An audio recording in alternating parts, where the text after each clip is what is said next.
जो है गैब है ना, गैब से आप मखलूक बुला रहे हो और ऐसे चादर दबा दो बस सोफ़े के नीचे, ठीक है भाई। सोफ़े साफ़ किए जाते थे, सोफ़े उठा दिए जाते थे, कमरा खाली कर दिया जाता था।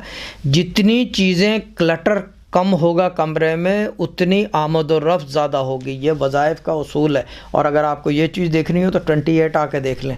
हर चीज़ अपनी जगह में और कोई चीज़ क्लटर्ड नहीं है एक दूसरे के ऊपर। जब क्लटरिंग होगी तो फिर वज़ाइफ सही नहीं होगा। मैं ये बात जो है, सिस्टर रहे एक हमारी जानने वाली, अब वो पता नहीं देख रही हैं या नहीं, वो समझ जाएंगी। उनको 4 दिन पहले उनकी sister, I think last week, उनकी सिस्टर को ख्वाब आया कि फ़लाना सिस्टर जो है, जो जिसकी मैं बात कर रहा हूँ, उसका कमरा क्लटर्ड है। मैंने कहा तेरा कमरा गंदा करिए, ऐसा टू क्लीन इट, क्लटर्ड है, हर चीज़ ऊपर नीचे पड़ी हुई है। ऐसे में मलाइका आते नहीं है। कम मलाइका आने के लिए बहुत साफ़ सुथरी जगह चाहिए। डस्टी भी होगा तो नहीं आएंगे, मैं ये भी बता दूं। डस्ट से पाक बिल्कुल। ओडोर जो है ना, जो खुशबू है, वो किसी चीज़ की ना हो तो अगरबत्ती की या इस तरह की खुशबू हो, रोज़ वाटर की हो या लोबान की हो, मगर ये ना हो कि डस्टी खुशबू, आपने किसी चीज़ को धूल उड़ रही है, खांस रहे, साफ़ सुथरा। दी अदर थिंग इज़ ख़त्म।